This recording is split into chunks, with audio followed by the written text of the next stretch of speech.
So dito sa lugar na to, piniprepare nila yung papaliparin nila na balloon.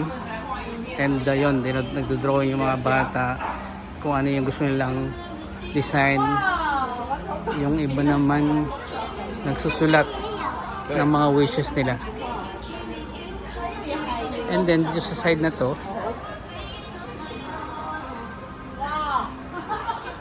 pwede kang magpalipad din ng lantern. So yan, nagpe-prepare sila. And then makikita nyo sa taas yun, ang dami. Ang dami niyang napaliwad. Very nice. So nandito kami sa bilihan ng flying lanterns. Ito pala yung mga color combination at kung ano yung gusto mong i-wish dito. Okay, number 1, merong red, yellow, blue, and pink. So it means health, money, career, and happiness. So yan, mamimili lang kayo ng mga colors na gusto nyo sa buhay. Pero syempre, yung mas marami, mas maganda. Pag 1 color, 200 Taiwanese dollars. Pag multicolor, 4 colors, 150. And kung gusto mo ng mas marami, ayun, 8 colors is 350 pesos. Souvenir. And then ito siya.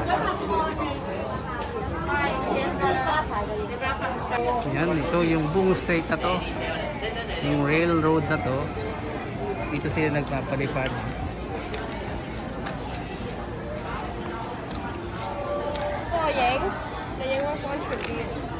Pwede kang maglakad habang walang dumadaang tren. Ganda. Ayun o, ang dami na namang pinalipad nila. Kabila kami ng lantern. So, 4 colors ito. Red, pink, blue, and Yellow. yellow. So, pinakita ko lang sa iyo yung name dyan. Susulatan natin na wish natin.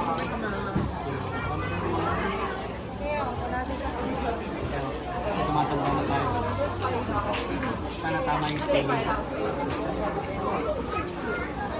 那个牌楼那里要转进去。 Lagyan natin ng heart. Kasi para sa heart attack. Siyempre, ito ka maganda yun. Oh, happy. Double P, ano?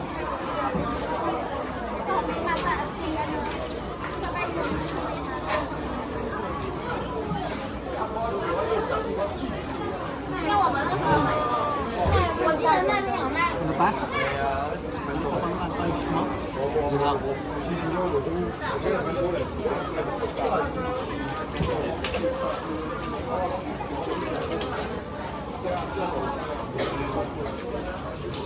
And then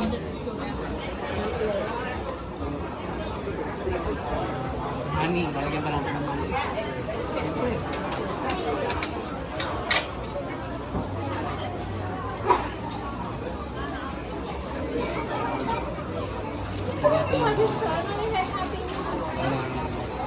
Ano pa? Ano mo?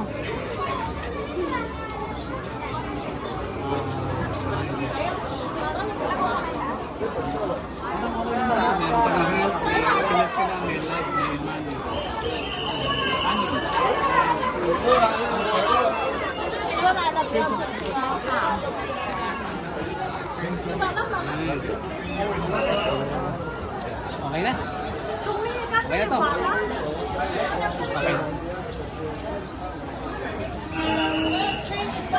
Bye-bye. Paliparin namin mamaya. Pero yan, may dadaan na yung tren. Videoan natin.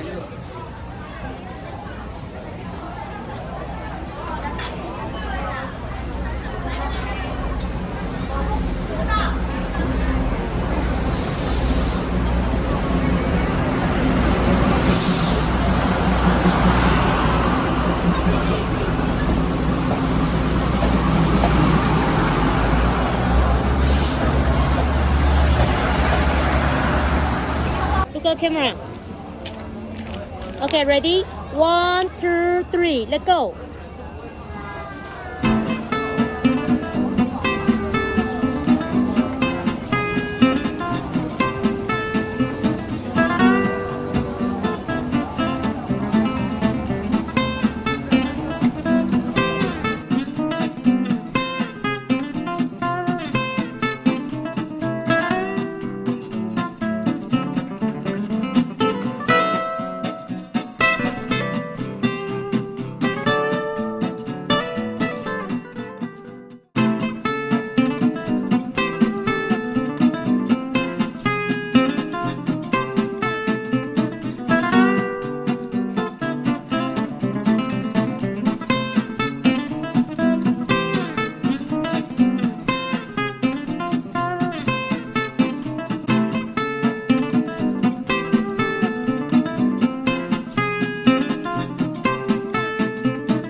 Bridge. Ito yung famous hanging bridge dito sa Taipei.